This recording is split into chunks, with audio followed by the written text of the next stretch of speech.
Assalamualaikum warahmatullahi wabarakatuh. Kami dari kelompok 3 akan mendemonstrasikan aplikasi POS kami. Sebelumnya, perkenalkan nama saya Sarah Nuramalia dan teman saya. Saya Deul Akfahri Muhammad. Saya Febrian Valentio. Saya Muhammad Satria Prayoga. Saya Febi Rahmatul Anbiya. Saya akan mendemonstrasikan aplikasi Point of Sale yang saya kembangkan untuk membantu proses transaksi dan pengelolaan penjualan secara digital. Aplikasi ini dirancang agar kasir dapat melakukan transaksi dengan cepat, mencatat data produk, serta menghasilkan laporan penjualan secara otomatis. Melalui demo ini akan menunjukkan bagaimana aplikasi bekerja dari awal hingga akhir transaksi. Aplikasi ini memiliki 3 peran pengguna, yaitu admin sebagai pengelola data dan sistem, owner sebagai pemantau laporan dan kinerja usaha, serta kasir sebagai pelaksanaan transaksi. Pembagian peran ini bertujuan agar pengguna aplikasi lebih terstruktur dan sesuai dengan tanggung jawab masing-masing.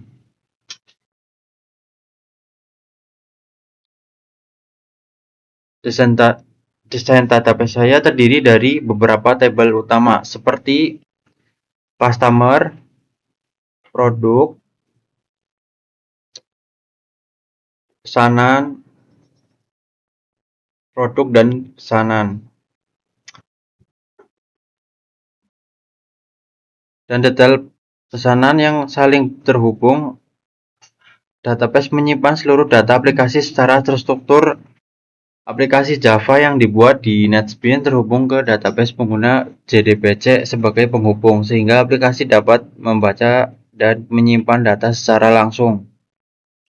Baik, sebelumnya saya Sarah Nuramalia akan menjelaskan konsep dari AOP atau Object Oriented Programming, yang dimana AOP merupakan suatu paradigma pemrograman yang menyusun suatu program berdasarkan objek, dengan cara merepresentasikan dari benda nyata yang memiliki data atau suatu atribut, kemudian perilaku atau metode. Dan di sini saya akan mengimplementasikan role dari admin, di mana admin akan melakukan CRUD. Yang pertama kita login dulu. Sini kita login sebagai admin.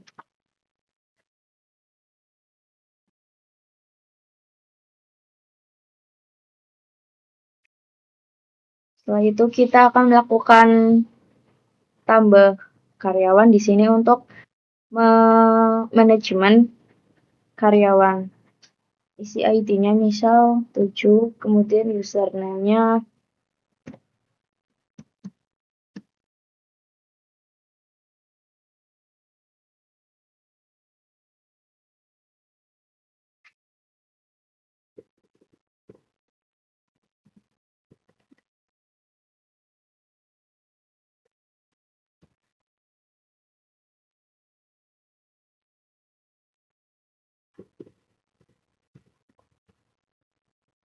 kita tambahkan data dari karyawan ini sebagai kasir.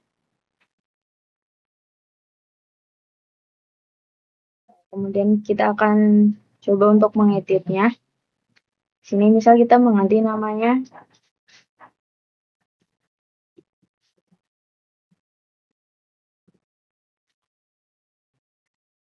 Kemudian kita simpan. Data berhasil disimpan. Kemudian kita akan menghapus.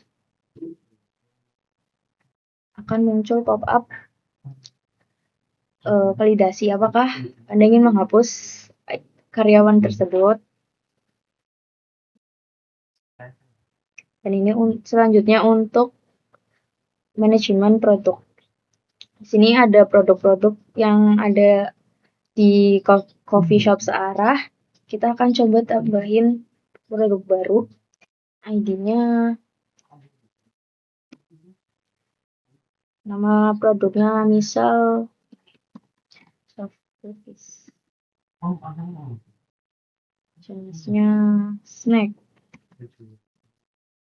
harganya misal 15.000. Kita masukin stoknya 50. Kita simpan. Kemudian kita akan coba mengeditnya juga.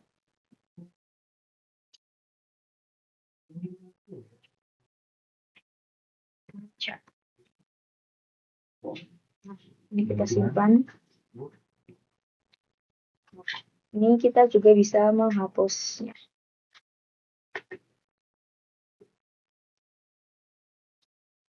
Nah, itu contoh penerapan CRUD di admin, di mana admin memanajemen data dari karyawan dan data produk. Dan dalam OOP, itu di sistem kasir ini, OOP bisa mempermudah pengelolaan produk, pesanan, dan transaksi secara terstruktur.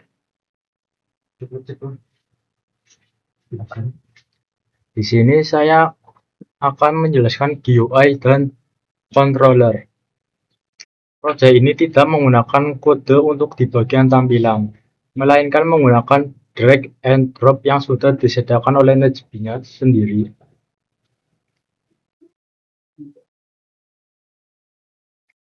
Seperti di sini ada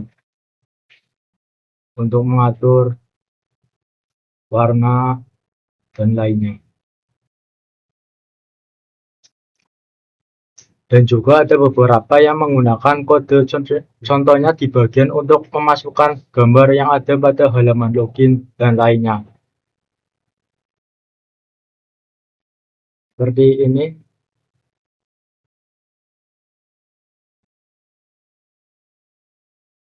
Ada gambar di sini. Saya akan memasukkan gambar. Pertama kita masuk ke folder, masukkan gambarnya terlebih dahulu. Selanjutnya kita panggil import Java Xwing image dan import Java awt image. Selanjutnya ini kode untuk memanggil gambarnya,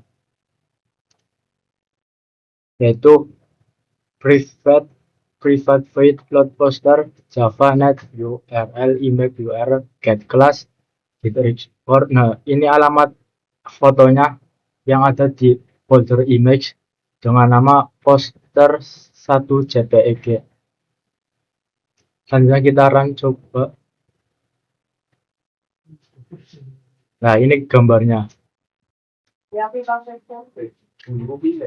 Dan selanjutnya saya akan menjelaskan atau menerapkan control statement. Pertama kita masuk ke di bagian kasir terlebih dahulu.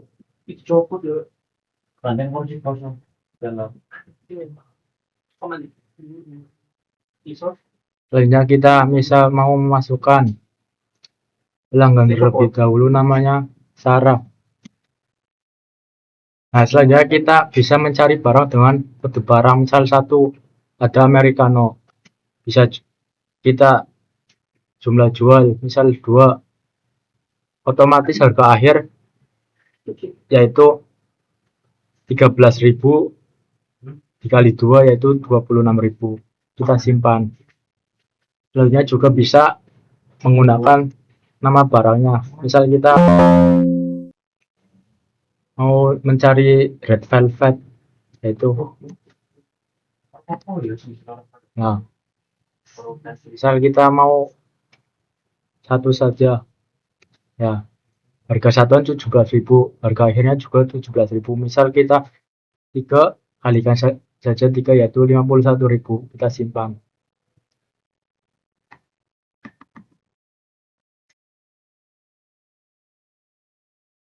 Nah,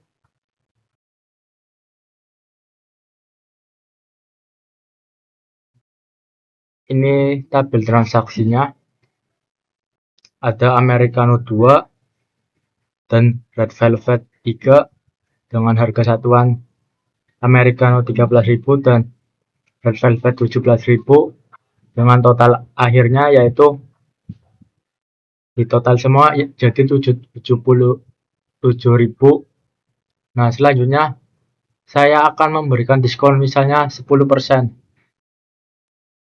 Hitung sendiri yaitu 69.300.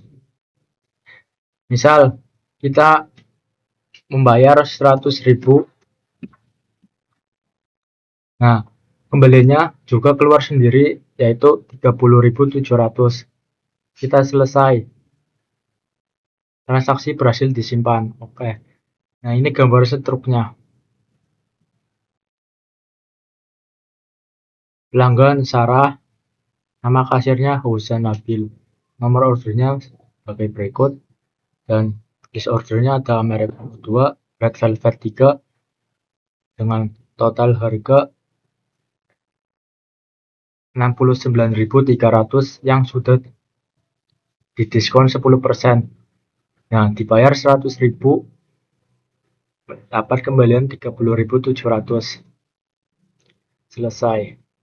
Nah, selanjutnya kita ingin melihat pendapatan per hari kasir, yaitu setiap hari ini total memasukkan ada 69.300, jumlah transaksinya 1. Misal kita mau lagi, jumlah transaksinya juga nambah 2. Lihat menu terlaris juga bisa.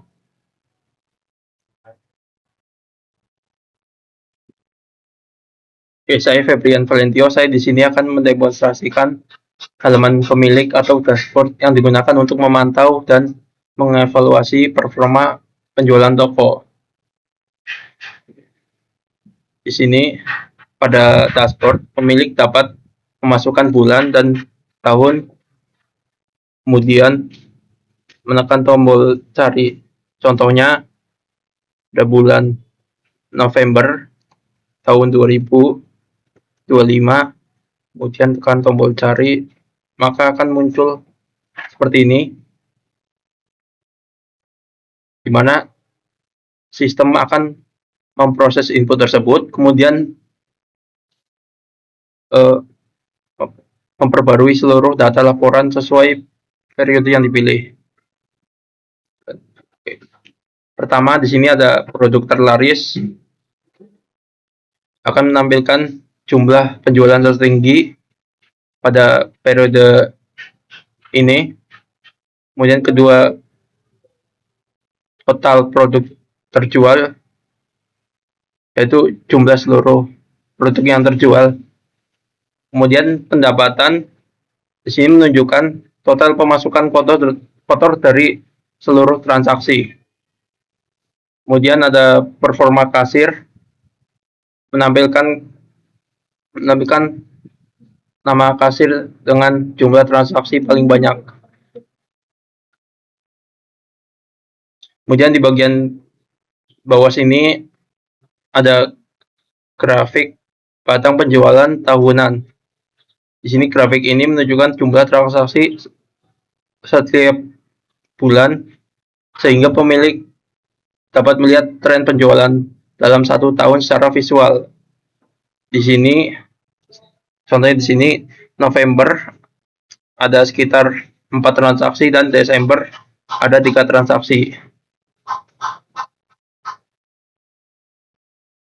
Jadi dengan dashboard ini, owner dapat memantau kondisi penjualan secara ringkas, cepat, dan terpusat untuk membantu pengambilan keputusan.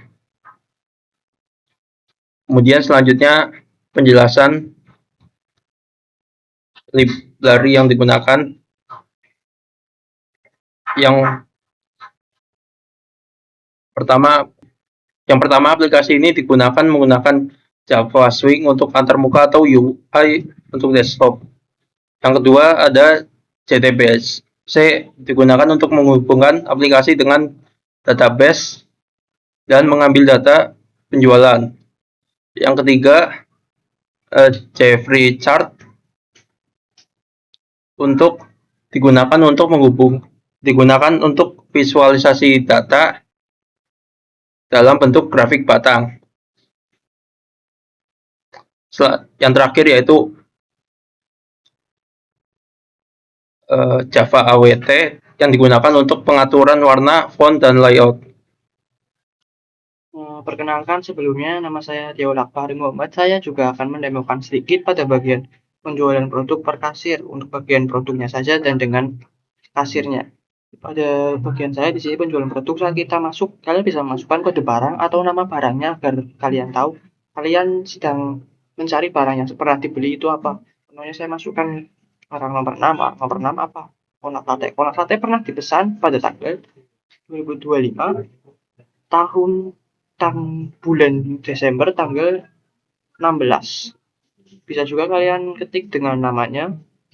Contoh kita masukkan red velvet. Kalian tidak tahu, masukkan red-nya saja juga bisa. Kayak seperti itu. Pada penjualan berkasir, karena kami mengharapkan tidak terlalu banyak karyawan, kami menggunakan combo box saja. Dan untuk saat ini karena kasir yang satu, kita hanya menggunakan satu nama saja. Saat kalian ketik cari, kita akan tahu semua transaksi yang pernah dilakukan oleh kasir yang satu ini. Transaksi yang pernah dilakukan adalah 69 dengan transaksi yang terlist dari awal sampai sekarang dengan mendapatkan kotor yang tepat yaitu 1.380.000. Selanjutnya kita pergi ke penanganan file. Di sini kami menggunakan contoh bagaimana data kami dilempar dari database agar tidak disimpan secara lokal di dalam project, agar saat project dihapus atau ditutup tidak menghapus file sepenuhnya, melainkan bisa ke dalam database. Di dalam lain waktu kita dapat mengambilnya kembali untuk dipanggil. Dan penanganan error yang kami terapkan saat ini adalah contohnya terdapat pada login atau bila diambil dari checkout, di mana jika salah satu text field tidak terisi maka akan memberikan error alert berupa salah satu dari text field tidak diisi. Lalu kita build final. Saya sudah membuat build finalnya, bisa dicek dalam folder project kalian. Kita coba jalankan. Sudah jalan, kita coba login.